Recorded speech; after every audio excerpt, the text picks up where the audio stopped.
Hey everybody, and welcome to Take a Deep Breath. I'm your breathwork coach and host, Mike, and it's my job on this breathcast to bring you interesting guests and start to pick apart their methods, techniques, tips and tricks and give you something actionable which you can take away. And today I will not disappoint with that. We are talking about inspiratory muscle training. That is a mouthful. What is that? Well, that is to use really your diaphragm properly. This wonderful muscle that goes all the way around your back. And sadly, so many of us are not using it properly. Did you know, for example, that when your diaphragm, you're not really thinking about it, it moves about 1 centimetre. And if you consciously think about your diaphragm, i.e. doing some breathing exercises, you can get 10 centimetres of movement out of there, which is bonkers.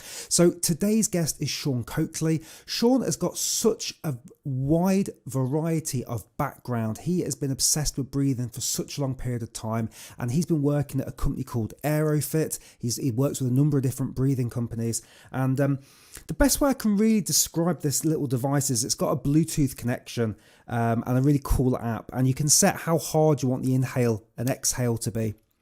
And don't worry, because I know we've talked many times about the dangers of mouth breathing, nose versus mouth, and I'm going to do a video about that separately soon.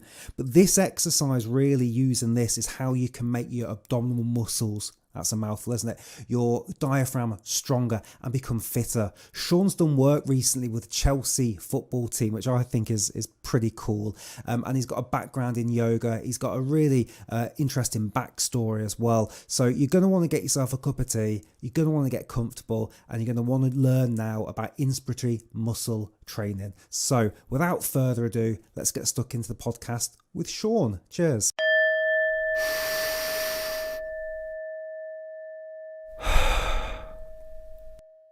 Good. Well, Sean, thank you first of all so much for being here, my friend. How are you? How are you doing today?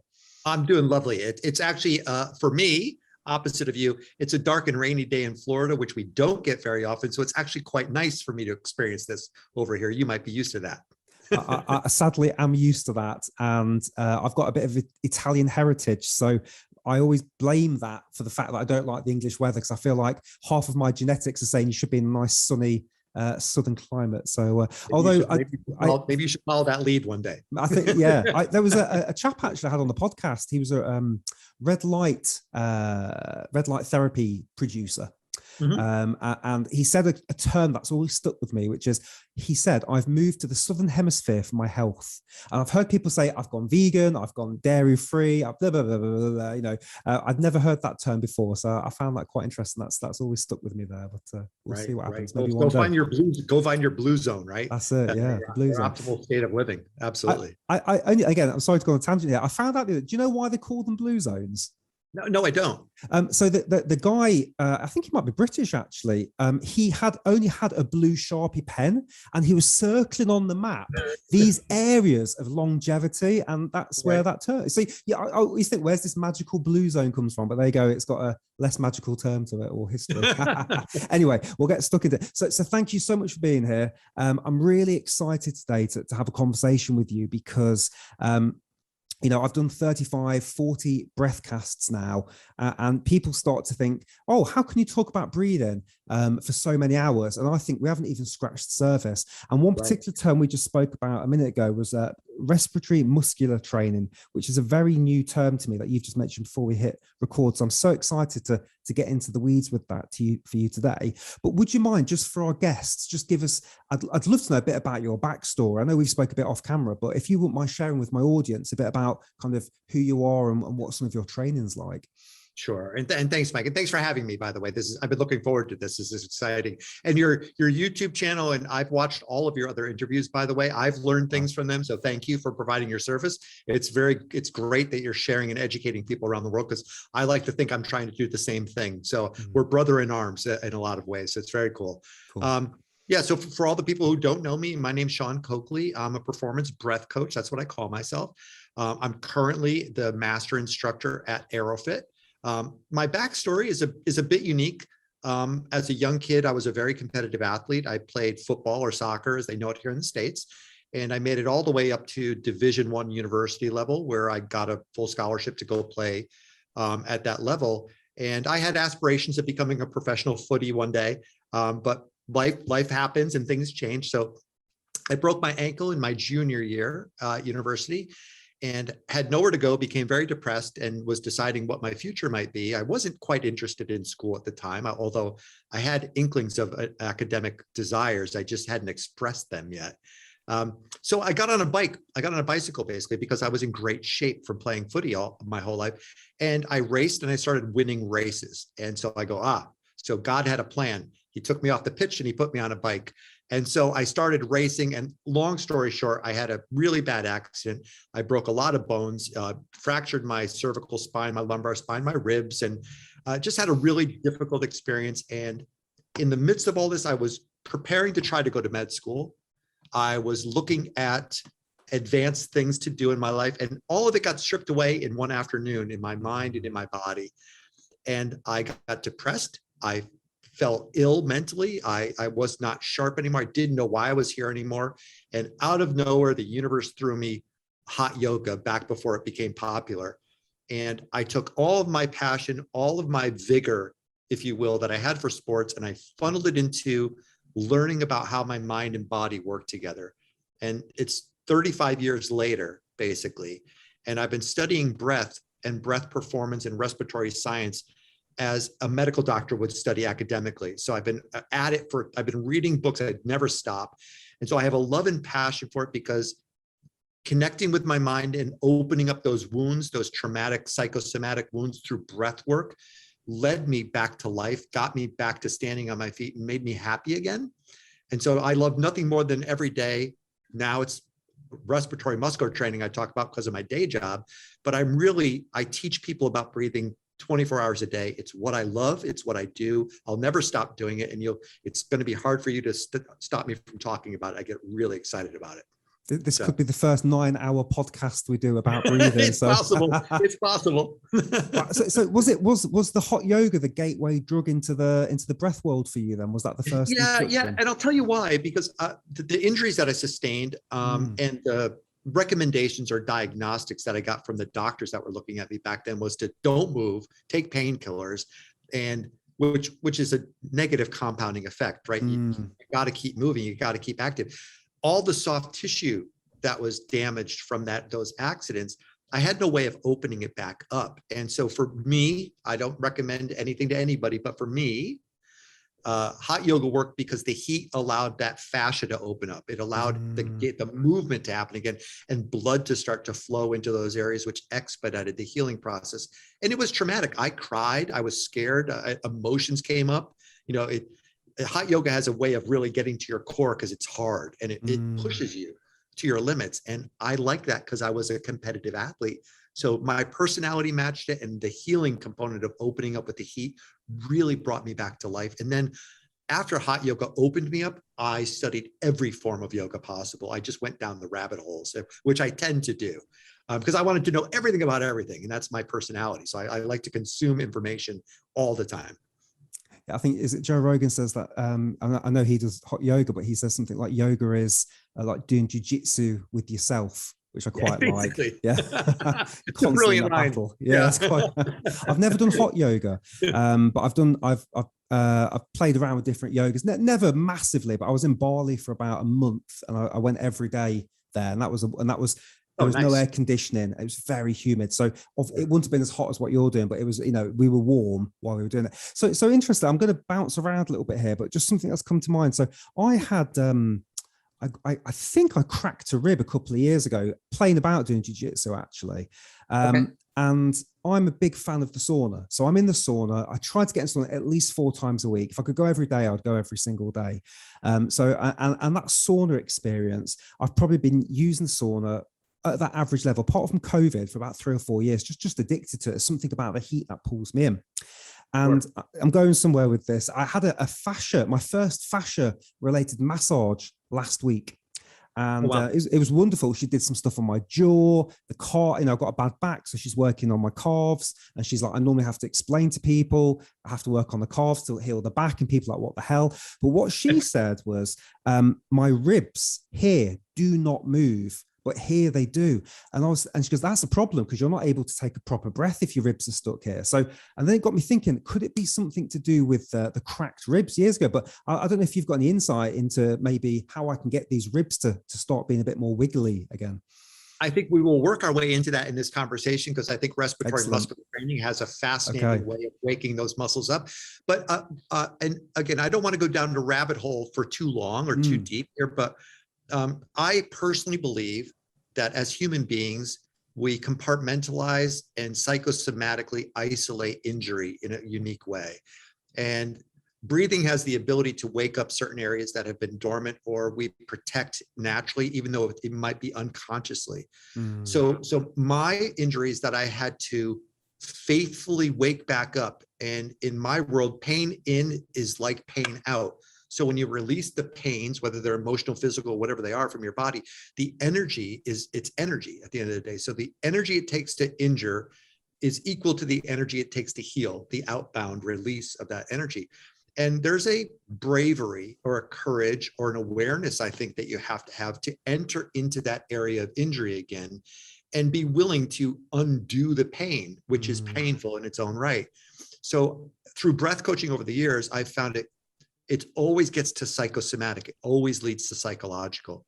It always allows to regress emotions that are trapped in the fascia of the body that unconsciously hold you from moving or waking up a place in the body. And that's why breath work and respiratory muscular training is interesting in that regard, because it literally in an isolatory way forces the muscles of inspiration, expiration to work. So if there's a weakness or a spot that has been ignored for a while, you feel that pretty quickly and you start to become aware of that weakness. And of course, as you know, awareness is the step towards healing, towards opening up. So if RMT or a device like an AeroFit type device or something could help wake those areas up, because it forces you to visualize or sense that weak area that you've been ignoring or protecting, maybe, it's the first step in the process of healing. So I have a feeling that this might help you a bit down the road. Okay, that's exciting. Yeah, because it was brand new information, because I just assumed that all my ribs were moving, but clearly some aren't. Okay, so let's dig a bit into that then. So I'm just conscious there's some people like us that have thought, and obviously you're much further down the road than I am, but I've got a good understanding of breathing, and some people that might be just coming to this the first time. So would you mind just giving us an explanation maybe for some of the key players in the muscle game when it comes to breathing and what some of those things are? Yeah, happy to do it. And it's actually pretty rudimentary at the end of the day. And so anybody who's listening, don't be scared. I'm not going to go too deep, and it's not too complicated actually at the end of the day. I teach children all the time, and they're fun and they get it just like that. So at the core of the muscularity of inspiration and expiration, there's a couple groups of muscles. There's the primary muscle, which is the diaphragm, or should be, I should say, the diaphragm. It should be the primary muscle of breathing. And the diaphragm is a dome-shaped muscle that if I tilt my camera down here a little bit, it's a dome shape in the sense that it comes up and it permeates the entire 360-degree area of your body. So it's not just a frontal plane. So the term belly breathing, for example, to me is a really nasty term, because it forces people to think the only direction you breathe in is forward, which is, it should be, that's a falsehood. So the diaphragm circumnavigates the body. It's an ovular shaped muscle, and it goes all the way around to the backside where the spine is. So you have the capacity to breathe in all directions in that downward ability. Above the diaphragm, you start to get into the intercostal muscles, and there's inter and external intercostal muscles. So the external ones pull yourself open. They create the vacuum effect, if you will, by drawing breath in like a vacuum, physical vacuum would. And in the opposite direction, the compression of the rib cage squeezes the lung tissue to push the breath out. And it's primarily the intercostal muscles. Because remember, the diaphragm, it's a muscle that when it contracts, it pulls breath in. When it relaxes, it allows breath to come back out. So those work in concert. And then as you get up to the upper region, the area that is sometimes equated with stress or the wrong style of breathing, sometimes depending on the school of breathing, you have your ancillary muscles, like your scalene muscles in your throat and your clavicular musculature, which are minute muscles. I won't get into naming those all because that gets a little bit too deep in the weeds. And then muscles like your sternocleidomastoid, this larger muscle up here. And these ancillary muscles have the capacity to elevate your rib cage or your shoulder girdle. So if you're filling up percentage of a cup, and the last 10% or 15% is up here. That's done by lifting and opening. So it's the one area of the lungs where a lift helps permeate and fill that last accessible point of lung tissue that we're suggested to typically not use unless we're under stress or fight or flight, and we need that to ramp up. And there are schools of breathing like Tumo breathing or Wim Hof's breathing, where you access all those muscles because you want to create a kind of an outcome effect. But so that's the basics. And I don't want to negate the reverse side of the body. So there are subscapular muscles, the muscles that are between your shoulder blade and your rib cage, that you need to work to become more flexible, because again, I could breathe backwards just as well as I could breathe forwards into my body. So you never want to negate a 360-degree view of how the muscles can draw open this cage, appropriately called a cage, because the lung tissue could expand quite dramatically if this cage wasn't in the way. So we want that benefit of flexibility and strength to open all the way around our body, so we could take calm, full breaths, not hyper full breaths, or not struggle to take those breaths, if that makes sense. It does make sense. Yeah. And it's funny, I never really think about breathing in the back. Even though I heard that, I think they learned with COVID patients not to stick them on the back anymore because they weren't being able to breathe properly. But yeah, I never think of the diaphragm back here or the lungs at the back. So that's really interesting. So there's muscles there we need to work on as well. Absolutely. And for people with back pain, backside breathing, and I in my school of breathing, my own personal coaching that I do, I have this 8-directional breath that I teach people, and it's just a way of accessing the different, I call it independent suspension kind of for your breathing. You want to articulate breath into whatever area you want to be able to direct it. For someone who's a back pain recovery guy, it's in my past now. Lying on my bed and being able to breathe so relaxed into the backside of my spine to stimulate those erector muscles around my lower back and let my hips relax, that allows me to release some of that pain, that inflammation pain, or that tension that I was creating to protect that area. So it does become really important for people with back pain to learn how to breathe into those areas, not avoid those areas. It helps the healing process. Oh, that's good. Yeah. And people, I keep hearing the word pelvic floor mentioned a lot when it comes to breathing. So what's going on with that bit in relation to the diaphragm? It's an interesting topic, and we could spend a lot of time on it and maybe never come to any conclusions. So I won't spend too much time on it. Sure. And I think typically it's talked about when women are breathing, right? Because the pelvic floor, typically when you talk about birth or you talk about other ways of affecting it. And here's how I'll answer it, and tell me if you want me to go in a different direction.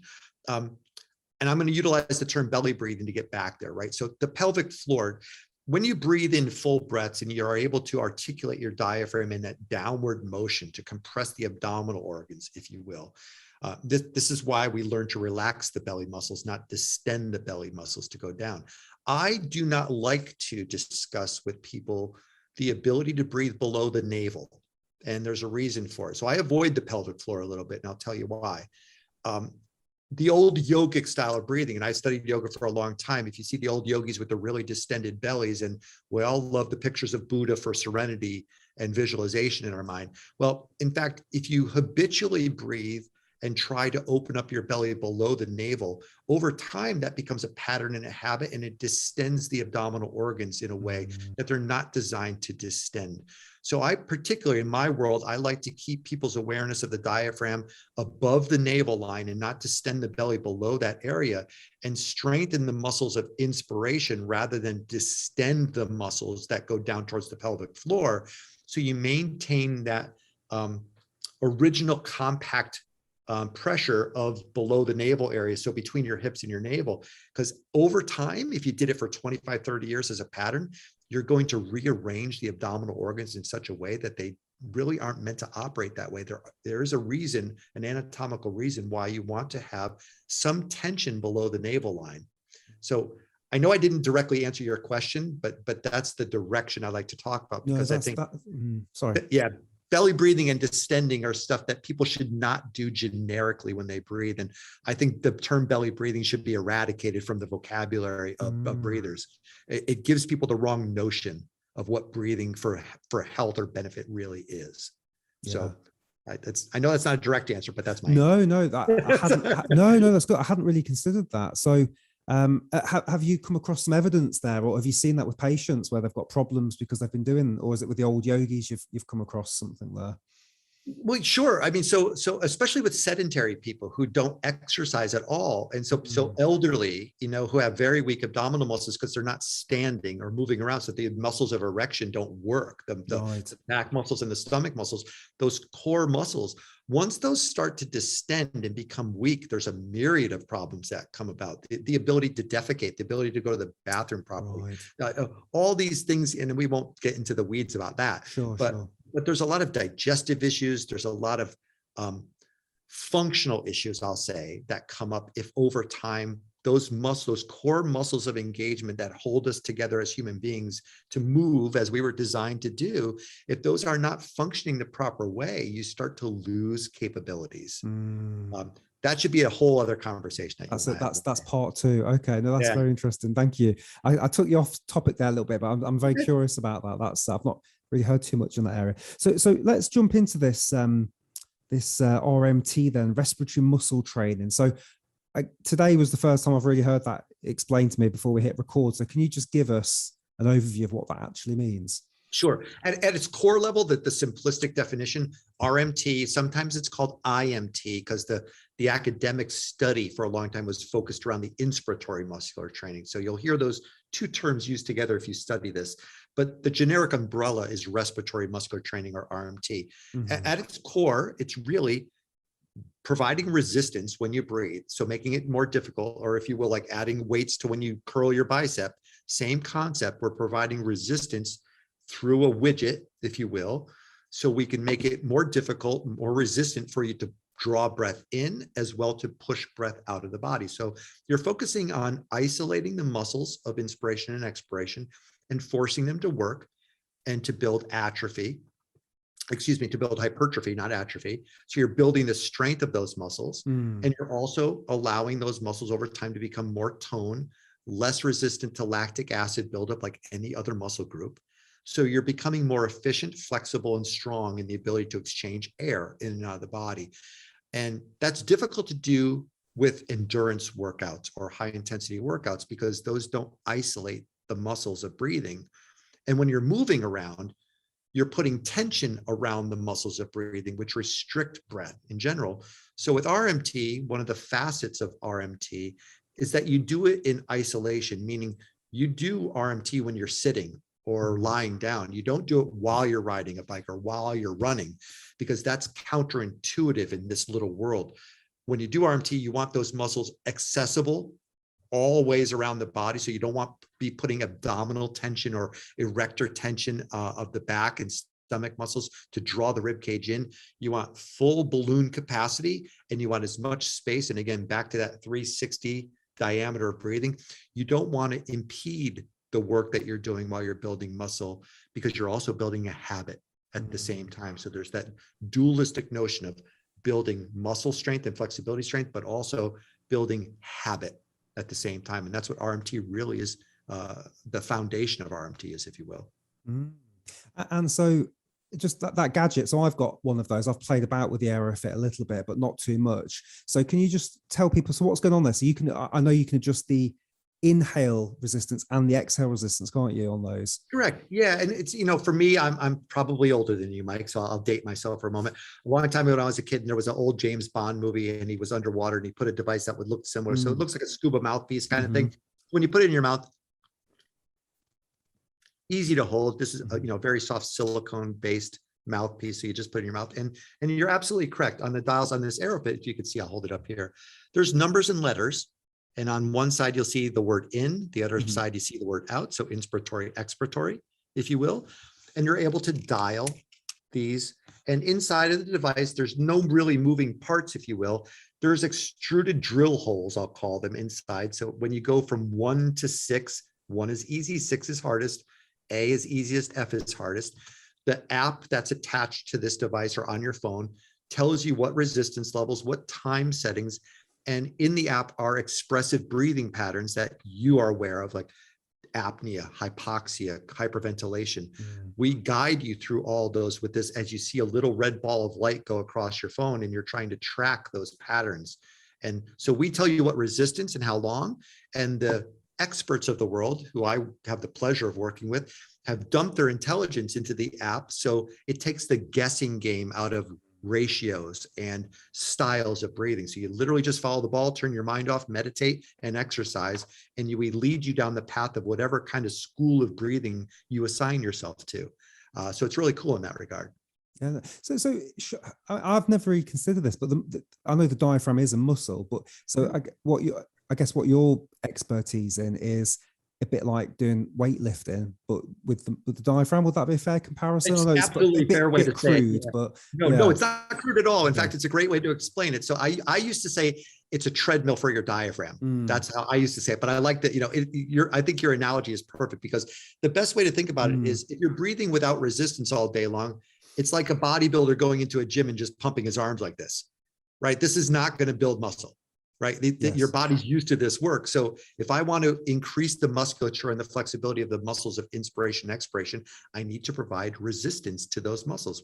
And muscles love resistance because it helps stretch the fibers, and I'll use the term rip the fibers a little bit.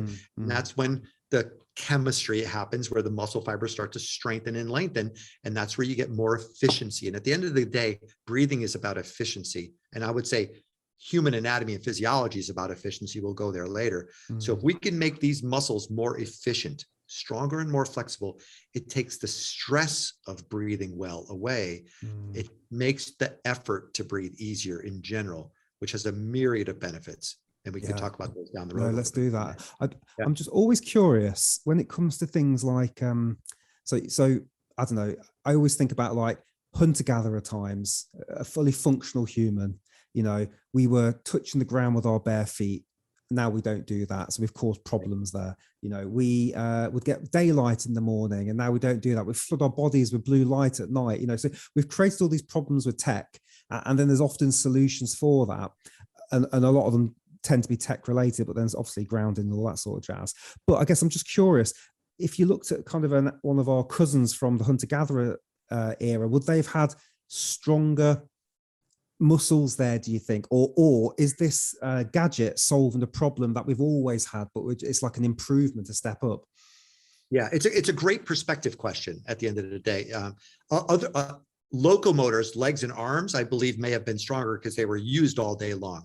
And we weren't built into lazy humans that we are today, where everything's kind of given to us. But yes, the function of the respiratory muscles are such where, unless you're operating with them or utilizing them in isolation, the body's not building them. So if you're a hunter-gatherer, you are lifting rocks, lifting wood, moving things around, squatting, bending, building muscle. The function of breathing itself does not build muscle.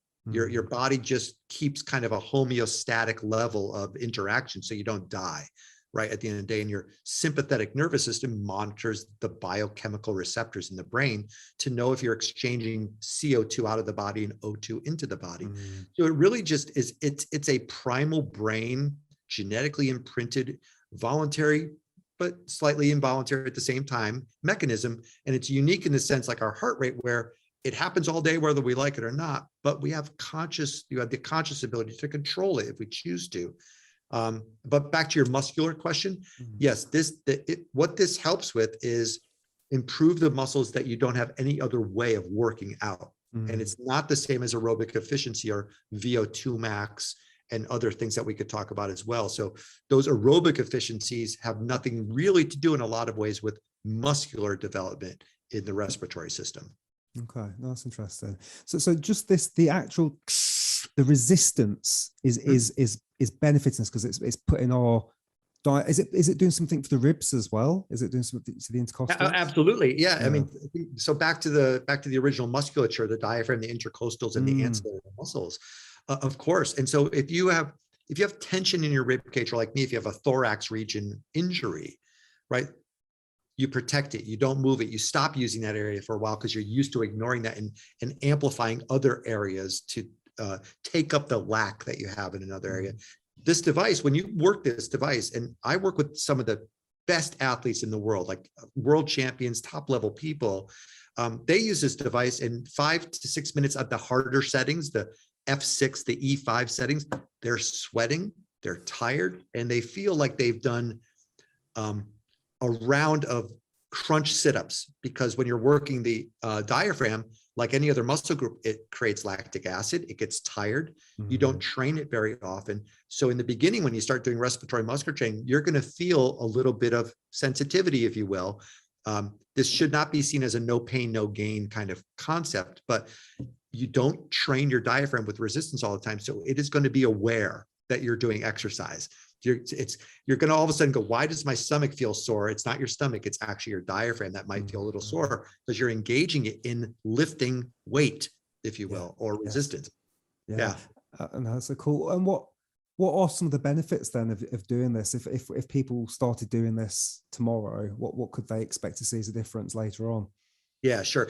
This is where it's kind of cool, because unlike yoga, which could take a lifetime or years to, change the body and, and adapt and so forth. And God, forgive me for saying that, because yoga people will say that's not true. It helps you right away. So I'll take that back and I'll restructure it a little bit. Inspiratory muscular training or respiratory muscular training, after 3 to 5 days of doing this every day for 10 minutes or less a day, you're instantly going to see, and this is a generic statement, but it's generically true, people are going to see increased volume capacities, meaning as an average human being, typically as a male, you'd have around 5 to 5.5 liter capacity of exchanging breath. After a week or two of using a device like this, typically people see a 0.5 liter, 1 liter, 1.5 liter, even up to 2 liter delta increase in their capacity to exchange breath in and out of the body. So that is incredibly noticeable, because the language that people come back to me with, Mike, is they say, Sean, all of a sudden, I feel like the weight's been lifted off my chest. I could finally take that last little bit of breath that I never could quite accomplish. And so I could now relax, because the stress of pulling breath into the body has gone away or diminished. And so that's a really cool thing to hear, because whether you're a professional athlete or a 75-year-old grandmother, those improvement deltas are the same. You can go from a 1.5 liter grandmother to a 2.5 liter grandmother and overcome COPD impediments and play with your grandkids again. Or you can gain a marginal gain and win a gold medal instead of a bronze medal. So it universally and generically helps people, no matter where they start, to increase those volume capacities. And that alone is a tremendous factor, because it brings confidence to movement. For athletes, it brings confidence to go further and farther without feeling the stress of breathing. Because you might be aware of this from all your other conversations, Mike, but the respiratory muscles utilize about 10 to 15% of the available O2 that we take in. So if you think about that, you want those muscles to be in as good a shape as possible, because you don't want the demand of O2 from those muscles to overtake the locomotor muscles. And that we'll talk about the metabolic reflex a little while down the road here, because there's another very unique benefit that this provides, which is to stop the vasoconstriction. When you work out a lot, your body naturally wants to pull the blood back to core to feed the heart, the lungs, and the brain. We can help. RMT actually solves that problem, which is really neat, but we should talk about that in just a couple dots down the road. Okay. So people are saying that, first of all, can you increase lung capacity, or is that a bit of a myth and it's not the lung capacity that's increasing? Is it the drag? Great question, right? And I love this question, because I'm particularly faced with this every single day. And I'm going to give you 2 versions of an answer, and you could sort them out, and I'll let your audience sort them out too. So one thing, when I speak to academics and medical doctors, they have studied linear mechanics, I like to call it that, where they believe vital lung capacity, for example, is finite. And in the academic world, that's true. They believe that there is a finite capacity to vital lung, or VLC, vital lung capacity. For all the people listening who don't know what VLC is, when you take a full breath in and you breathe that out to the fullest extent you can, they measure that exhale breath and they count the liters of air that comes out of your body down to your reserve values, which is you never quite empty out all the air in your lungs. There's always a little bit left so that the lung tissue doesn't stick together. That's how they measure what they call your VLC, or vital lung capacity. Now, when you use a device like this, it tempts you to believe that you're increasing that capacity. What I'm going to suggest, and the term that I've come up with to bring the 2 sides together, is I call it accessible vital capacity now instead of vital capacity. Because if you think about a cup that's 8 ounces capable, rarely does any human being explicitly fill that 8-ounce cup up to 8.0? You and I on any given day might be able to fill our breathing cup up to 6 ounces. So in the world of academia debate, I would argue that there's still 2 ounces that you can fill up that you've never accessed because your muscles are limiting you, pressures are limiting you, psychosomatic issues to take deeper breaths are limiting you. So what's that delta area that you're improving? So to satisfy the academics, I say, okay, VLC is finite, that's fine. Only if we could agree that most people don't access their full VLC. Right. And that's where a VLC comes into play. Yeah. So it's a little tranche that I've dug out for myself to get people to think about human potential rather than medical science, because I believe people like you and I, Mike, can improve our capacities beyond what academics like to agree on, because they're held to different standards than human potential. But that little area of delta where if you believe you're the best breather you could be and you could never become better, well, then sure, your VLC will never increase. But how do you explain the delta? That's the world I live in. So I like that space because it gives me the ability to encourage people to develop the courage to go beyond fear limitations and restrictive thought and open up. And we have been able to show, I haven't done it in an academic study, but we're working on that right now. So that'll be, soon in the future, we'll be able to post something that actually has a signature on the bottom that says it was an academic study that hopefully proves this. But right now, I've seen personal testimonial. I've seen in action people increase those capacities because their muscles are overcoming the pressure, if you will, after they train to draw more breath into the body and therefore allow that breath to be measured. Makes sense. So does that make sense? I know It it's a does. tricky debate area, right? And a lot of people get dogmatic around it. So I want to be careful, but go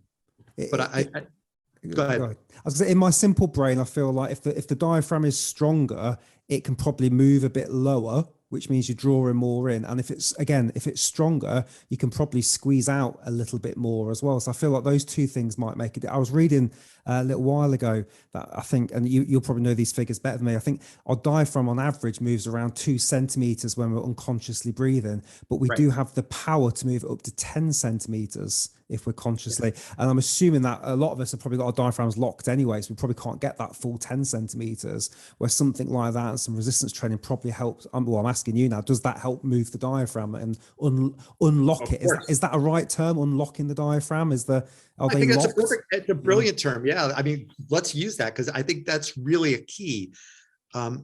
Everything when it comes to breath or it comes to psychosomatic issues of optimizing the body, you do have to unlock or biohack, if you will, those areas of the body to enhance them. So I think that term is brilliant and it's well applied in this conversation, Mike. So yeah, I would stick with that when it comes to explaining this. So if I were to extend this conversation a bit to the world of breathing gymnastics, as one of my friends calls it, and talk about free divers, of which I know many. I train world champion free divers, and I worked with a lot of people who can do superhuman things like hold their breath for 20 minutes and stuff like that.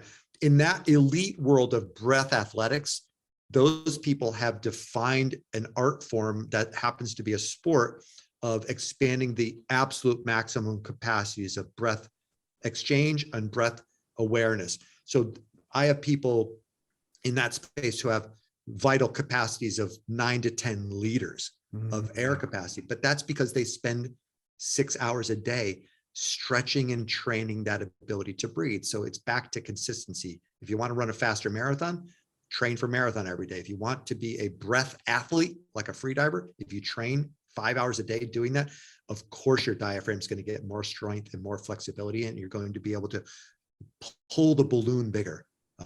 I think a really interesting thing when I was young, and I was getting my degrees in public health and epidemiology when I was young, in the cadaver lab, there was always this thing where they take pig lungs. If you take the rib cage off a pig and you blow up those lungs, you could blow them up to a massively sized balloon. And the restriction was the cage. Yeah. So in my mind, that started my thought process around, wait, I could become almost infinite in my thought, if you will, around the expansion capacity. The only thing in the way is my bone structure and my lack of ability to utilize my muscles more efficiently. So yes, in the world of theory, I think there's more to it than these finite concepts of academia and medical world thought processes. That's cool. Thinking about the rib cage for a second then, I've had a couple of other people on talking about some of similar things, but not to the same level where you're at. But one person was telling me about the benefit of twisting. So is there what else is there that we can do? So this is obviously part of it, and we've got gadgets like that, but what else can we be doing to kind of get those ribs moving and expanding the rib cage a bit? Because to your analogy, you're right. If those pig lungs are growing, can go so big, but they're trapped by a cage. If that cage is rigid and tight and it's got stuck over the ears, what should we be doing to get that opening up? Yeah, I'll have to answer that in a short version, because I could go on for days about the exercises you could do to increase the stretching capacity. So so from the world of yoga, right, and I'll call it stretching for the moment, right? Simple stretches, like there's a posture called half moon that they do in yoga. You won't be able to see me do it, but if I put my arms up over my head and I bend to the side and stay there, and I'm opening up the lateral musculature of the side of the body. I use this one as a good example, because if we look at the anatomy of a lung, rudimentary design, the lungs are somewhat triangular, right? They have an apex up at the top and they expand as they go down. But when you look at the lungs, if you were to cut your rib cage open and look at the lungs traverse the lateral side of your body more than they do the front side of your body. So if you're sitting here tracing your rib cage right now, if I put my finger here at my son's 10 years old, is one of his favorite terms is the xiphoid process, right? So at the bottom of your sternum, the little nodule, little bony mass that's at the bottom, it's called your xiphoid process, right? If you trace your lungs, or your rib cage, excuse me, you have to go down and out, right? It's not like it's level. It's not like it's all equal. So when you visualize the lung tissue in your body, the lung tissue, the majority of the volume runs down along the outsides, the lateral sides of the rib cage. So back to my belly breathing concept. If you're a frontal breather and you think you're accessing the dynamic tissue stretching that you need to create more oxygen efficiency in the delivery into the blood, well, maybe you should step back and take a picture of Gray's Anatomy book again and look at the shape of your lung tissue. Where does that lung tissue need to be stretched? Into the voluminous area of the tissue itself. So if you distend your belly, is there lung tissue down there where you're distending your belly in the central portion of your abdominal area? No, there's not. It's majoritively, that's why your ribs are shaped the way they are. They go lower down the sides of your body than the front of your body. And the tissue, the beautiful genetics of the powers that be built us this way. So the tissue of the lungs go down towards that lower lateral aspect of the shape of the cage. So in theory, you want to be able to stretch the lateral musculature of your body, but you also, of course, want to stretch the frontal plane and also the backside musculature, forward bend, back bend, side bending, right? If you could think of those planes, you're starting to open up that 360 or quadrant view of the rib cage. And therefore, you're finally accessing, and you have to think about the dynamic structure of breath work as, if you're a physicist, where's the volume capacity? How do you stretch the balloon to open up that capacity? That's how you have to think about it. So lower abdominal area doesn't do much to stretch the tissue of your lungs. So you have to start to align your method, your consciousness, your awareness, and your muscularity to expand the balloon where there is balloon at the end of the day. So I personally love lateral stretching, and I love backward bending to open up the erector muscles of the abdomen. And then back to breathing gymnastics with free divers. Then you get to the point where, and I won't disrobe myself in front of your audience, but you get to the point where, if you could see my ribs down here, like, I could shove my hands up underneath my ribs, like really deep, because two things: A, I've been stretching those muscles for a very long time, and B, I've overcome the fear, the sympathetic reaction, because your mind does not like stuff going up under there. It does not like that. No. I've allowed myself to become comfortable with that flexibility and digging into those spaces. And to be fair, I have released tears of joy, tears of pain, tears of craziness, discovering those areas, but I broke them open. I've opened up those spaces over time. So I don't expect anybody in your audience to do crazy things like me and dig your hands up under your ribs, but I show that just as an example of how much space is available if you're willing to explore. those spaces. Oh wow, yeah. I've seen a few people play about getting under there. I can't do it, but it's so that comes with practice, does it? And I guess there's some education out there, some tips and tricks and techniques how to, because you can massage your diaphragm, can't you? Do you do massaging of it? Yeah, of course, yeah, absolutely. yeah. I mean, in the depths of my yoga practice, when I'm 52 years old right now, in my mid to late 20s, when I was really rubbery and I could do a lot of things that I still have pictures. I can't do it now, but put my leg behind my head and do all that stuff. Wow. I was able to really dig in, and I was vegan. I was raw vegan back then too. So my blood, the alkalinity in my blood, all that stuff. I was hyper flexible back then. Right. And that's when I was taught all those tricks about how to massage the organs and how to get into the rib cage. And back then it was about becoming enlightened and about opening up the chakras and all those things. But in reality, the physiology that I was moving around and the willingness to allow those muscles to be penetrated, that's where you start to unwind years and genetic eons of protection. So you can allow those spaces to open up. Because remember, your brain is a wonderfully brilliant, dumb instrument. At the end of the day, it doesn't want you to die and it doesn't want you to be hurt. So it tends to restrict access to those areas because it doesn't like it, because it doesn't understand it. But as human beings with potential, the neuroplasticity that we have available to us allows those to become habits and to become allowances if we do it consistently. So the goal is to just practice those things consistently. And I'm not special by any means. I'm just a crazy guy who does the same things all the time. And my body adapts to them at the end of the day. So everybody has access to it if they want to go down that path. Yeah, well, you've inspired me. I'll tell you what. So here's one for you now. This is a very, for me anyway, hopefully the audience is very interesting. I want to know where you sit when it comes to the old, not mouth versus nose, but maybe a little bit more deeper than that. So you're working with athletes, pro athletes, and you're doing a lot of stuff around obviously the muscles and the diaphragm and getting everything working down there. And then there's not necessarily another school of thought, but there's the other area, which is CO2 tolerance and air hunger and people that are mouth breathers. And actually, there are a lot of athletes out there that actually maybe don't have very good bolt scores, where they can hold their breath and they get that first impulse to breathe and they can raise that with it, the CO2 tolerance. So I'd love to know a bit about, do you do much around getting them to be nose breathers as well? Or do you think, or do you, I know this question's gone on a little bit, do you sit more with it being, actually, let's get the mechanics right first, then we'll worry about the biochemistry later? Where do you sit in all of that kind of discussion? Yeah. So first and foremost, let me put my Aerofit hat on for a moment, because I get this question 100 times a day, especially with Patrick and James doing great work. I know their books. I agree with everything they say. So from a personal perspective, I'm a nose breather. Unless I'm talking or eating, kind of thing, I'm using my nose all day long. So Aerofit gets the question, well, you guys are against nose breathing because you made a widget for your mouth. So the answer to that specifically is, this is a smaller pipe than this at the end of the day. And if I'm going to build musculature, it's back to the efficiency. Do I have the volume exchange capacity with my nose that I have with my mouth? No, I don't. It's a smaller pipe from a physics perspective. So if I choose to create a widget, besides the fact that it would be really hard to put a widget that you drive up your nose to breathe in and out with resistance, you have more volume capacity to exchange air. So it's more efficient to build the muscle in the body with your mouth.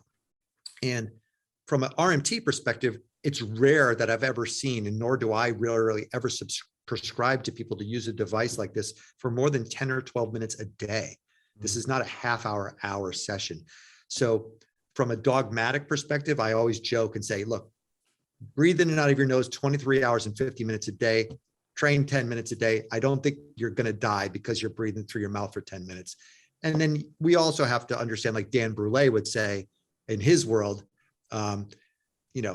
you breathe through your mouth more than you think because you talk all day long too. So relax a little bit about the nose. That being said, I absolutely advocate nose breathing for its benefits that you've stated on other conversations, right? So I won't restate those, but I agree with everything. I know oxygen advantage. I do bolt testing. I do high altitude simulated training with a lot of my clients. So I'm very aware of those things. But I typically work from a gross to subtle perspective when I coach people. And in the beginning, I think for the biochemical advantages of nose breathing from an explanation or an education perspective, to me, they come slightly after learning the mechanics of breathing, right? I'm not going to run into a room and say, Bohr effect, and talk about that. I have to tell them what their diaphragm is first and what the mechanics are. I got to get them moving before they can talk more subtle things. Yes. And I don't believe Patrick would necessarily disagree with me on that. We're all going in the same direction. But if I can't get people to functionally understand the anatomy of what's bringing breath in and out of the body, I think there's a level of awareness or foundational awareness that it has to be built before they get into the more nuanced areas of breathing, if you will. But I think we are all working together, and I am 100% advocate. And with my athletes, I absolutely talk to them about switching over to nose breathing. And I'll take competitive cyclists as an example, like someone like Chris Froome, who I talked to and trained with this. If you know who Chris is, won the Tour 4 times. Okay. So Chris Froome is one of the legends of cycling. He won the Tour de France 4 times. When I was speaking with him about this, he's a tech-savvy, data-driven athlete, like most cyclists are. So I believe they align really well with Patrick or Oxygen Advantage, because that's protocol-driven, and it's a little bit more science than it is art in a lot of ways. I hope that's okay to say. At least that's how I think about it. He's one of the most aerobically efficient animals on the planet in terms of human beings, but he wasn't breathing through his nose. He was breathing through his mouth, and his vital capacity was not that big for someone you would consider to have an enormous engine, if you want to call respiration an engine. And so, yeah, I walked him through the basics of, here's the mechanics, here's why you would breathe through your nose. If you're a diesel engine rather than a turbo engine, you want to go slow and build up over time. So I borrow from Patrick and James all the time, because it's a brilliant thing that they're spreading around the world. And if you are open-minded and not dogmatic about nose breathing, and you start to utilize some other tools, I believe you'll become a more well-rounded breath practitioner. And I always go down the path of there's a right time and a right place to do styles of breathing. Because if you're at full max capacity, true nose breathing is really hard. Like if you're sprinting up Mont Ventoux, and you're 7,000 meters above sea level and you're sprinting, your mouth's going to open up and your engine's going to demand at some point that you get it all in. Now, you're not doing that 90% of the day, but there's going to be times where you just need volume access. And at those moments, you want adrenaline to come into the body. You want increased capacities. So you want to turn the sympathetic engine on. Now, 95% of people walking around the planet don't require that. Chris Froome might require that, and other people. So when it comes to general population, nose breathe all the time. When you need to turn on the turbos and you need to kick the sympathetic on to get the adrenaline in the blood to win a sprint, you might want to open your mouth once in a while and get the engine going. So I like to be cautious with how I explain that, because I don't want to make any enemies, but I also want to hold my own and say there's a right time and a right place. But the majority of the time, nose breathing is the right way, 99% of the time almost, Mike. That's my perspective. Yeah, it's probably the most asked question I get on the channel. I've seen it hundreds, if not thousands of times. Or there'll be an exercise on there where it's using the mouth, or there'll be somebody talking, and I think it's probably one of the most misunderstood parts about breath work. And as we said before we hit record, about it being non-dogmatic. I really do like Dan Brule, who I've got an interview of people interested in checking him out, whose nickname is the Bruce Lee of breath work. And I really like that, because before I even knew of him, I was thinking, I really want an MMA approach to breath work, because I feel like you shouldn't just go down one camp. And again, when it comes to mouth versus nose, you don't sit at home doing bicep curls all day, do you? You just go down to the gym and do it for a few minutes. And that's how it is with some of these exercises. But no, I think you gave a really good explanation there. I'm keen to get your thoughts, because it is something I'm personally suffering with, and it's related to the gut area. Gut sucking. I don't know if you use a different term for that, but what's happened with me, and I'm not the only person, I'm sure, as when I was younger, I became very conscious of having a bit of a belly, and so I'd suck it in. Okay. And then that has stayed tense now for 25 years. And so I'm consciously aware of it. I try to do exercises to relax the belly and think about breathing out and all that good stuff. But every now and again, I'll just bring attention, go, oh, bloody hell, you sneaky little belly, you've gone back into being tense again. So I don't know if you've got any experience or any ideas of how we can kind of maybe start to break those patterns a little bit. So I guess I'm a big fan of quantum mechanics and quantum physiology. So of course I Bruce Lipton, Joe Dispenza, guys like that who maybe you're aware of. I like their explanation of how that system, sense of system works, right? Because at the end of the day, we're all human. We all share common denominators. You and I breathe. I know we have that in common. The moment we meet, I have that in common with everybody on the planet. And the other things we share in common are the fact that habits are built over time that we do and don't have control of. And we're manipulated when we're young to think certain ways without even knowing that that's being developed, right? And holding your belly in as a pattern, if it's been going on for 25 years, there's a lot of obvious reasons that's happening. There might be some unconscious or subconscious reasons why that's happening. At the end of the day, when it comes to rewiring, or as Huberman, if you know Andrew, you listen to Andrew Huberman, the Huberman Lab, talk about habits and outcomes of thought processes. I think it's the ability to understand yourself, A, as an energetic human being, B, as someone who has been wired, not permanently, to act in certain ways, and that through consistent exposure and through consistent awareness has the ability to unwind those. But the key to it all, the magic or the special sauce really is an absolute willingness to love thyself as thy are, right? And allow yourself to operate as a human being, not as a modified human being based on social media perspectives or the front of a magazine perspective. And nowhere in the annals, you brought up the hunter-gatherer a long time ago. No way did a hunter-gatherer sit around sucking his stomach in all day long, right? He didn't care. He just wanted the next meal, kind of thing. We've been taught a lot of wrong things in terms of efficiencies. So the way I explain that, if you were to ask me in one of my courses, I would say, all you're describing to me is an inefficient use of those muscles.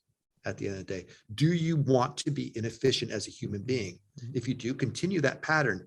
If you want to optimize the way you operate from an anatomy and physiology, which is gross to subtle, all the way up the chain at the top of the pyramid, which is the spiritual, you have to be willing to allow your body to be optimized for efficiency.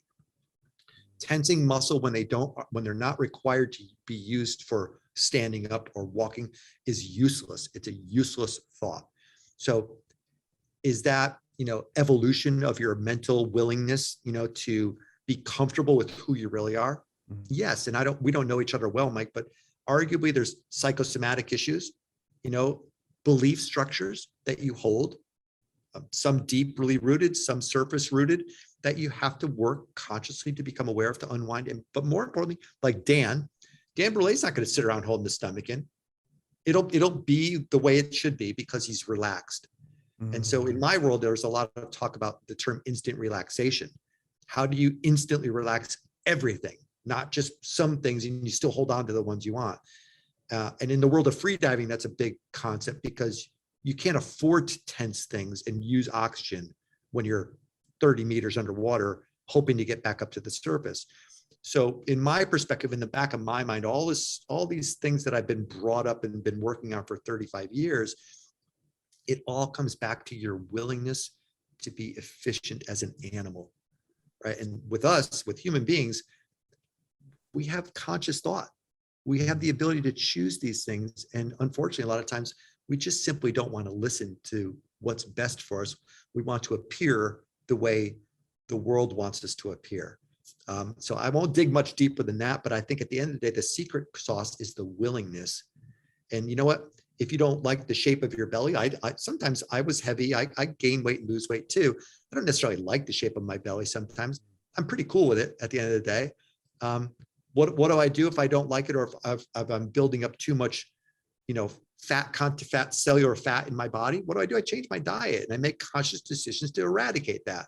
So I feel good about myself, because there's something to be said about feeling good about yourself in the mirror and liking what you see, as long as you don't take it to the extremes.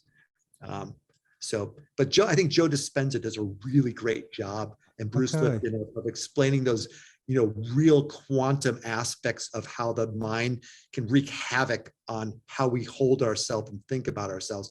So anybody who's interested in that, I would go down and listen to Joe's book, Supernatural, Okay. or one of those great books, and start to open your mind to the quantum field of living and dig into how your brain plays really terrible games on you for your entire life.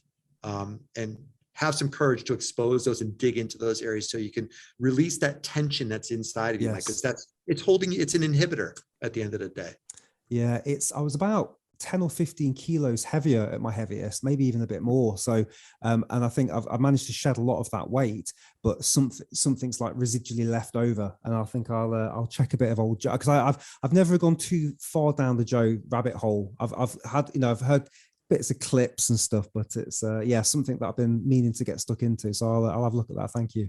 It's good. If you have time, it's good to plug into that stuff, because in reality, when you talk about, and I won't get into this with you, but when you talk about unified theory and you talk about, the energy of who we are and the energy of the planet, atomically, an atom is 99.9% space, right? At the end of the day. And when you start to extrapolate that into bigger conscious thoughts, and all we are is electrical energy, and we're a lot of space, and we're sending information to ourselves and receiving information all the time that are creating cellular structure at the end of the day.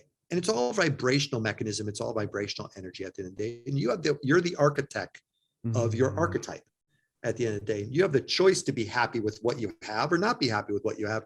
And if you're not happy with what you have, or you're conscious about it, you're making your endocrine system dump out hormones that you probably don't want in your body. So there's this ripple effect, when it comes to a belief structure about what chemicals are racing around your body because your mind's interpreting things a certain way.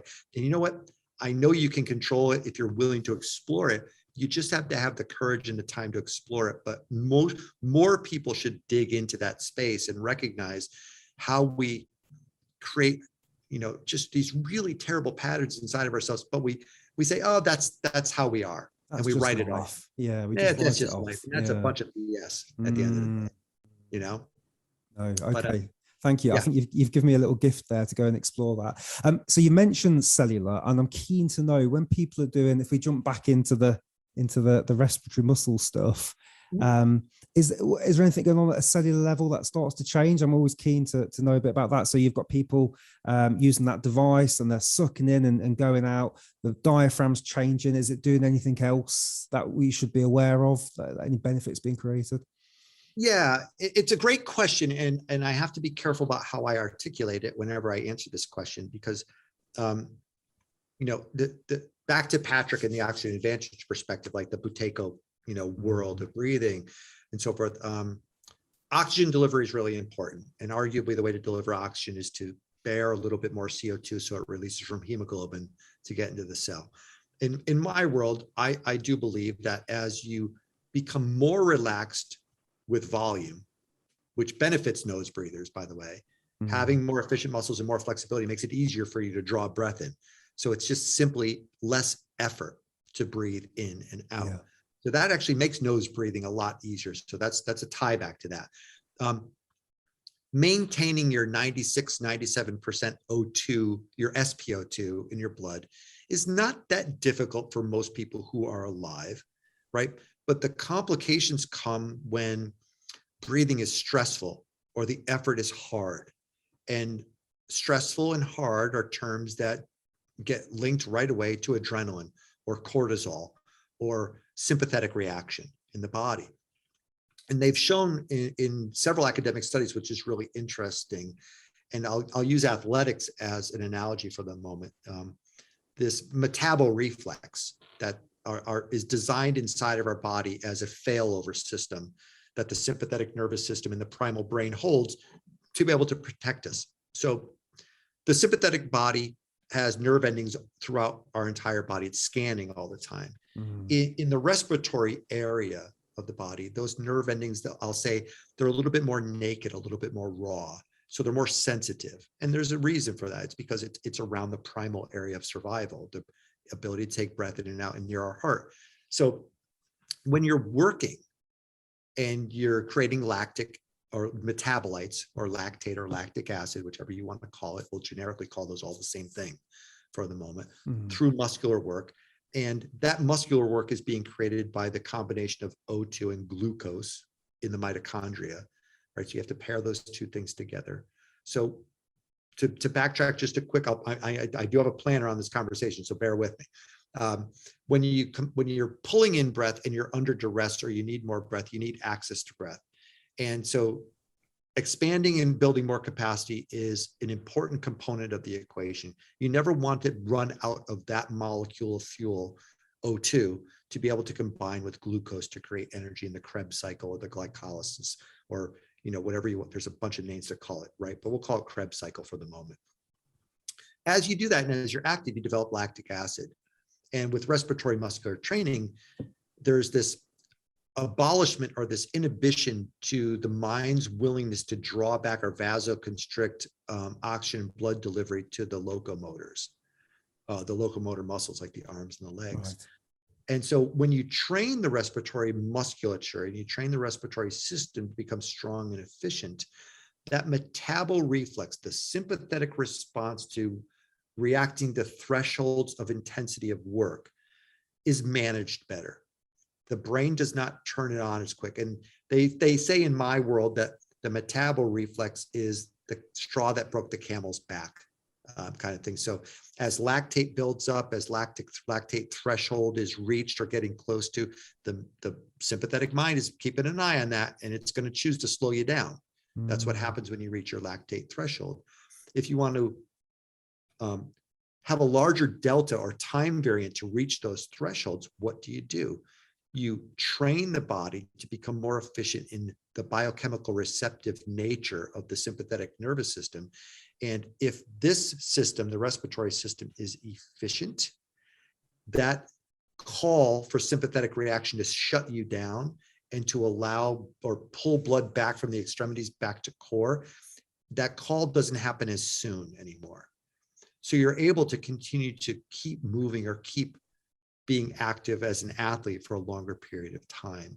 And I find that a really interesting thing. And it's a complex, ancillary, compounded conversation. There's a lot of stuff going on, but the oxygen delivery and the resulting metabolites and respiratory byproducts of breathing are fascinating to me. And my goal ultimately in the world of RMT is to understand how I can help people create efficiencies around how oxygen is utilized, how we manage the metabolites that are created at the cellular level from respiration, and how we can elongate or push out the sympathetic shutdown, if you will, from over-intensified work, which we all have a maximum capacity.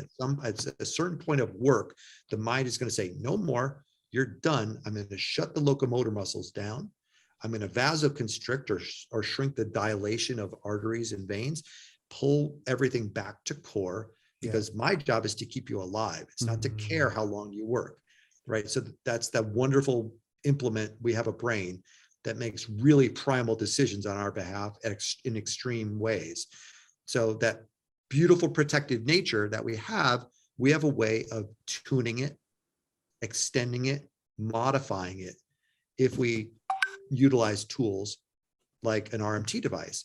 So I think it's really fascinating. There's not enough study done on it, to be fair, because there's a lot of ancillary mechanism, endocrine compounds. Nobody really understands the soup. Maybe Andrew Huberman understands it better than everybody that I hear these days.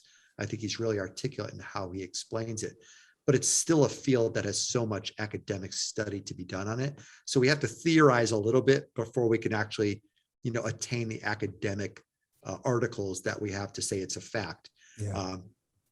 But there's this wonderful primordial soup that's happening in the body. And I think if you take Patrick and James and their nose breathing and their Bohr effect and the delivery of O2, you add a little bit of RMT, you add a little bit of Huberman, you add a little bit of all these, these beautiful schools. At some point, someone's going to be able to piece all those together and explain the unified theory, if you will, about how all these things work together. But in my little world of RMT, I know I can affect lactate concentration. I can affect the ability for the body to react sympathetically to work. And I know from academic study that people have done academic studies where they simply have proven that there's a better feeling to work when you train with the respiratory muscle devices, and feelings create emotions, which create biochemical compounds. And if we can control biochemical compound delivery by controlling go backwards on the ladder and get back to stress and the feelings that we have, if we could feel better about what we're doing physically because of this device, and therefore down the pathways control the chemical compounds that are being put out into our body, we're one step closer to controlling the efficiencies and outcomes that we face that we think we don't have control of. So I think in my world, the exciting world is how far, can we go in both directions, and we can understand the communication, the two-way communication paths on that emotion to feeling to chemical compound. I argue this helps you in that path. It's one of the lanes. It's one of the swim lanes, if you will, in the pool for that chain or that ladder of communication. So if you want to become efficient, this is one of the efficiency tools that you should use. If you want to become a better breather and you want to satisfy working while relaxing, which ultimately is my quest. I want to be able to work as hard as I can while I'm relaxed. That's the goal. And that's how you nose breathe better as well. If you learn to relax during your hardest work, you could still nose breathe because you're not panicking, right? We're avoiding that sympathetic firing. So this helps with that a lot. Yes. It takes some of that panic away, that breathless, oh my God, I'm running out of breath. What am I going to do? And there goes the negative compounding effect. And the adrenaline pumps out, respiration goes up, heart rate goes up, O2 delivery goes up, glucose utilization goes up. And before you know it, you're done. And it was all because of a thought. And we can circumvent those thoughts with something like this. And that's pretty powerful at the end of the day, I think. It's exciting. That is exciting. How much of breath hold is psychological, do you think? Oh, the majority of it. Really? Yeah, of course. I'll give you an example. So I won't name his name, but he lives in town here. I'm benefiting from where I live geographically. I live about 7 kilometers down the road from the Navy UDT SEAL Museum. So in Fort Pierce, Florida, right down the road, it was when Navy SEALs were born in the 1950s and 60s, their first training center was right down the road from me. And so now a lot of retired Navy SEAls live down the road from me. So young kids who want to become Navy SEAls come here, they get mentored, they get told what life is like, what you're getting yourself into. And a bunch of them have found their way to my local studio, where they come into my studio, and I'm generically 52 and out of shape compared to a Navy SEAL candidate. Let's leave it at that, right? There's no way they could out burpee me any day of the week. But they come into my studio or to my room where I work with them, and one of the first things I do is say, okay, lie down on the floor. I'm not going to teach you anything. Hold your breath as long as you can. And I sit there with my clock. And by the time they're done holding their breath, I know more about them than they care to think I know, because I could see their panic reactions. I could see their fears. I could see how they hold themselves. I see how their emotions can be kept in check or not. And so, for example, this friend of mine who's, again, I won't name him, but he lives locally.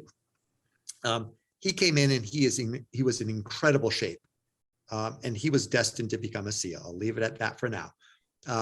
He came in, and the first time he held his breath for about a minute and 15 seconds. Now, of course, I knew he had the capacity to hold his breath for at least double that the moment he came in. Yeah. But a lot of things were holding him back. Fear, things that happened to him when he was young from his mom and his dad that came out later in some of our breath work. And 3 hours after my first session with him, I had him holding his breath for 3 minutes and 20 seconds. So what changed over those 3 hours? He didn't become fitter, right? He learned to relax. He learned about the biophysiological reactions that you have when you hold your breath and what those mean. And he became confident about being able to manage what previously was unknown sources of panic. So I believe holding breath is a window into the soul of a human being, because as you learn to understand the biophysiology, the rest of it all is how calm can you stay in the midst of stress that is building up inside of you. So why can a free diver who is generically in shape as an Olympic marathon runner hold their breath 5 times longer? Because they've learned the mental acuity and the ability to relax under predetermined stressful environments, your primal brain's willingness to tell you to stop and breathe because it doesn't like the situation. So CO2 tolerance, you could learn CO2 tolerance. Your mind can learn to become relaxed at higher levels of CO2 CO2 levels in your blood from consistency and training. But when you first experience a diaphragm, like an intercostal contraction or flux, movement of your diaphragm, which is a signal, I like to talk people through the signals of breath holding, right? Like for me, I'll hold my breath at 2 minutes and 20 seconds, I'll start to salivate and I'll swallow. That's step one. That's my brain saying, here's my first try to get you to breathe again, Sean. I don't like what you're doing. I'm going to flood your mouth with a little bit of spit and I'm going to make you swallow. Maybe that'll make you open your mouth and you'll take a breath. And I say, no, thanks. I know that trick. I'll wait for the next one. The next one is my diaphragm starts to flutter. I start to have contractions. And in the beginning, those contractions feel really awkward. You don't like them. They're uncomfortable. And now I meet them with a smile because I know it's just another way my mind, it's step two. My mind's going to now try a little harder to get me to breathe. And there's these steps that you learn of typical reactions that the biophysiological, chemical, mental being that we are is simply trying to stop you from doing what you're doing because it doesn't like it. And you have to have the willpower and confidence to keep going. And so I think you could teach people these things. And I have 70, 80-year-olds, 60-year-olds, 50-year-olds come in and they out breath hold 20-year-olds who are in shape because they're more relaxed and willing to be open-minded than opinionated type A Navy SEALs, right? At the end of the day, all due respect to Navy SEALs and anybody who's in special ops in that level of stress. Why can they not do it? Because to me, it's stress and how they handle stress. And being a Navy SEAL, you need to be able to relax like that. Otherwise, you make irrational decisions. You can make bad decisions. You could shoot your friend instead of the enemy. All these things. So at those highest levels of conversation around stress and reactions and rational thought, I think we all could benefit from learning how we react to breath holding, because breath, if I put a pillow over your mouth right now, Mike, and I keep you on the floor, eventually your MMA skills will come out and you'll punch me or kick me and throw me off of you because you don't want to die. How long can you be comfortable with me holding that pillow over your face? It's a sign of how you process stress and how you can relax. So freediving is a beautiful expression of that, because when you're holding your breath out in the open, when breath is always accessible just by opening up your mouth or nose and breathing, that's easy. How do you control it when you're underwater and you don't have access to O2? Those are the moments where I think if you expose yourself to those opportunities, you have to come to terms with how you deal with that stress. And I think that makes us all better human beings and happier human beings. Because I've learned to hold my breath in water and I have no choice. I have to hold it if I'm underwater. So if I panic or send myself down the chemical compound route of increasing my respiration and putting adrenaline in, I'm in more trouble. So under those stressful situations, I need to learn to smile and relax at those situations so I don't burn up the fuel I need. And if you take that as a philosophy and you apply it to everything else in life, well, dying from losing your breath is pretty dramatic. If I'm not about to die, life's pretty good, right? That's the lesson I take away from it. So should I get stressed in general if I'm not at the end of my breath about to die? No. And I've learned that through exploring breath holding. So I think it's a beautiful art form. Yeah, you've just got me like re-excited about breath holds again, because I've trained under Patrick and I've trained people, to do different high altitude training, simulation training, all these different things. But for me, the onset of panic comes on so quickly. I get to about 45 seconds with no air in the lungs, and there's no saliva or diaphragm fluttering. It's just the panic's just there for me. So that's why you don't even get there yet, right? Yeah, I don't even get there because right. The psychological fear, whatever that uncomfortableness of the air hunger, feels so strong for me. Even though I know I've got loads of oxygen, relax. You can go for minutes and minutes. You're not going to die. It's that, and then all that kind of comes in. Yeah.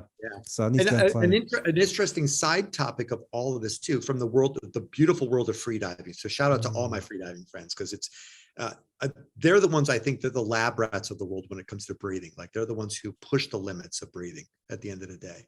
I feel it's such a unknown sport and a misunderstood sport, if you will, and it's an art at the same time. You know, delta temperature changes, for example. So if I'm sunning myself and then I put my face into cooler water and my trigeminal nerve is stimulated by the temperature variant, that trigeminal stimulation hastens bradycardia, hastens the slowing of my heart, allows me to vasoconstrict faster and quiet my body down and manipulate the pull of blood back to core instead of feeding my limbs and so forth. So there's all these interesting physiological techniques and explanations that freediving has exposed. The mammalian dive response, if you've ever heard of that, right? We have these tools at our disposal. Like I have friends who have a ice bowl of water near them. They duck their face in it when they want to calm down because it helps stimulate the relaxation of the circulatory system. So you'll see freedivers and some of my friends, you know, training people to have better breath holds by taking their face from warm environment to cold environment, because that stimulates the trigeminal nerve. And so when you start to unlock, as you said it, when you start to unlock and you get all these keys to all these different locks, you start to play with them, you start to use them in tandem and in combination. And I believe in the yogic world, right? The true yogi remembers every breath they ever took. Imagine that. That's a pretty complicated thing to think. And then a real yogi lives not only in between their breaths, but in between the beats of their heart. When you start to drill into that as a concept and you think about quantum time and you're utilizing these tools you learn from freediving, for example, ultimately you want to quiet your mind and your body down to the point where you don't even notice that you're not breathing anymore. It becomes your natural state. And that's where you find that blissful flow environment where time expands and contracts. It's what do you mean 5 minutes just happened? It felt like 10 seconds. And you start to find that space where those panics, they don't even exist anymore because you are so at ease and you understand intellectually what stress is that you can choose to avoid it and eradicate it and live in this wonderful sense of being where you're flowing and nothing else matters. So you're able to be the absolute most efficient person you could be in that moment. And to me, that's the true search. And none of us can be there every day, all day, because we work and do things. But the goal is to be able to access that space, that flow space, as fast as you can, whenever you want it. Ultimately, that's the goal. And I think breath holding is a tool that helps you learn how to, control those mechanisms so you can get there quicker. I love it. Yeah, you, like I say, I'm really enthusiastic now to go and play with breath holds again. Thank you. Yeah, go do it. It's awesome. Thank you. No, I will. We've just done 90 minutes. I don't know how that's gone on. Is there anything that we haven't covered that you wanted to talk about? Oh my goodness, 90 minutes. I didn't even look at the clock, Mike. I told you I could talk a lot. I get excited about this stuff. I think it's an infinite, like you said earlier, we're just scratching the surface. Honestly, I do want to add in here, you can leave it, leave it in or cut it out, but a shout out to all the breath teachers out in the world who are helping the world become more conscious. None of us are competing for space, if we're doing this the right way. We're all trying to help people connect with breathing. And I think this, respiratory muscular training, the work I do at Aerofit 9 to 5, if you will, it's one avenue of breath training and conceptual thought processes that help. It might, the teacher appears when the student is ready, kind of thing. Hot yoga was right for me when I needed to heal myself. Some person might find Dan Brule and connect with him today. Some person might connect with RMT today. Ultimately, the goal is, and what you're helping us all do, is share these different schools of breath so the student can find the right teacher when they decide to enter into the space and begin their journey of educating themselves, right? And so in the perfect world, when I taught yoga, was that as soon as you get used to me as your teacher and you like me as your teacher, it's time to leave. Go find another teacher. Right? Go keep searching. You don't want to get dogmatic and stuck. Right. You always want to free your mind and be flexible so you can learn and discover. And if you want to be monastic about things, I'm cool with that too. But right, it's like the things that Dan and Patrick and James and Wim and all these guys can offer, it's a gateway into knowledge and becoming conscious about what we do. And, I'd like to play my little part in that world if I could. And I love the enthusiasm that is built around this. And I think the world's changing right now. COVID has helped people become more aware of breathing too. So yes. I'm taking the positive note on that. Everybody's aware of their respiratory capacities now. And if they did things like train with if they train their respiratory muscles prior to getting COVID, I can't make a claim. I can't do that. But theoretically, if you go into COVID with stronger, more efficient muscles, there's a chance you might do better when you have it. I won't claim anything. And for the people that I train after COVID, after they get past symptoms and they utilize a device like this to build back up their capacities, I'm noticing those people who do this get back up to capacity faster. And they don't seem to be suffering as long afterwards because they're making hypertrophy happen. They're not allowing atrophy to stay intact. So that's a really cool thought process right now with people suffering from COVID. What could you do to help yourself with any respiratory? If you have pneumonia, you need to expel mucus. So you don't want weak musculature. You want to be able to expel efficiently.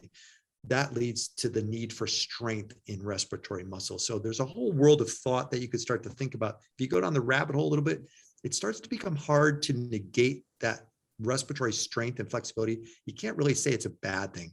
It's typically a good thing no matter what area you're in. Even if you're a nose breather, it's good all around.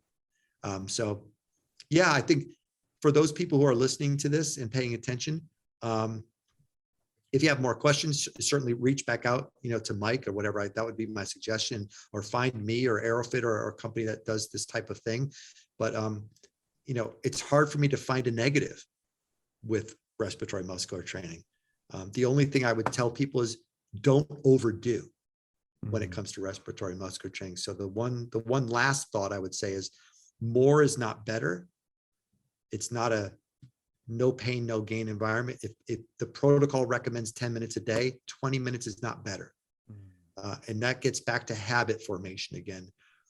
When type A's take a respiratory muscular training device and the protocol says start at the easiest setting, what do? They ramp it up to the hardest setting and they multiply the amount of time by 3, and they think they're doing themselves better. But in our world, Mike, what they're really doing is making it harder to change their predetermined habits. And I like to use the term loosely that RMT done right is sneaking. If you're doing it well, you're sneaking up on your nervous system, allowing those habits to change, rather than trying to force change to happen, because your mind doesn't like forceful change. It needs to be coaxed into changing. So slow consistency with RMT is better than hard driven more in the beginning, because otherwise you're never going to change those embedded patterns.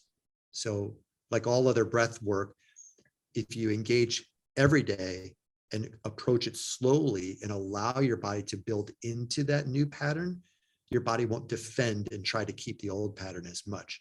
So same thing applies here, I believe. Yeah, brilliant. Does that make sense? It does. And I'm very type A, so that's my initial reaction. Hardest settings, go as long as you can. So I'm glad you shared that. Thank you. That was a message I needed to hear as well. Sean, it's been an absolute pleasure, my friend. Thank you so much for your time. Where can people go next if they want to learn more? Where's the best resource? Sure. I think the best place to start is you go to Aerofit's website. It's www.aerofit.com. And that's, AIROFIT.com. Aerofit, just quickly, I haven't talked about the company really, but the company's based in Copenhagen.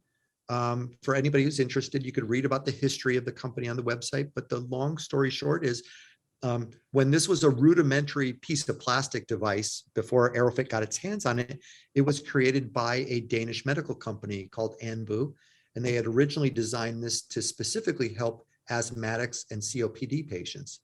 So the genetic history of this device, if you will, before it became seen as an athletic performance device, which we don't want to be stranglehold to that thought process.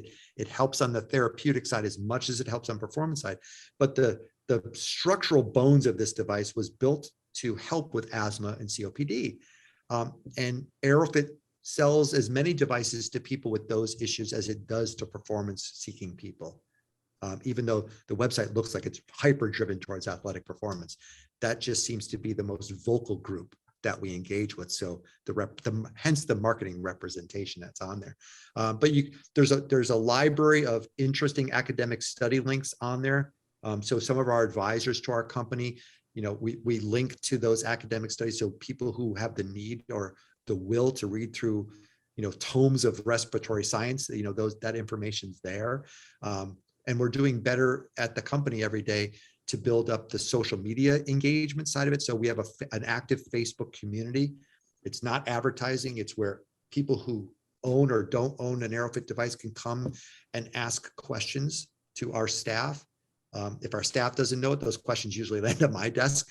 So I'm very active in that community. So people can check us out on Facebook and join that community. You don't have to own an AeroFit device to join that community. And you can learn a lot from the people. We have a lot of elite level coaches and athletes who use our device. And sometimes they answer the questions better than I can because they're out there using it, as much as me or more, for very specific reasons. So dig into those spaces and become part of the conversation, basically. That would be great. Fantastic. Sean, thank you so much for your time. It's been an absolute pleasure having you on the Breathcast. And people, please go and check out the links below. I've put it in the show notes so you can go to the AeroFit website and have a look. And we will see you all on the next Breathcast. Cheers, everyone. Cheers, Sean. Thank you. Thanks, Mike. Well, I hope you enjoyed that Breathcast with Sean. He's a really interesting chap, isn't he? And such a variety of knowledge about breathing and wellness. If you're interested in picking up your very own AeroFit, I've been using my 9 for a while, really enjoy it.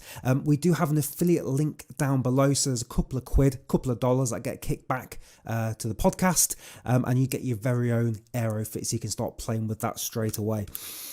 If you enjoyed that Breathcast, then you might want to check out this breathing video or breathing exercise, or you might want to check out this podcast. I think it might be quite relevant to what you've just seen there. So click one of those and keep watching with us, and I'll speak to you on the next video.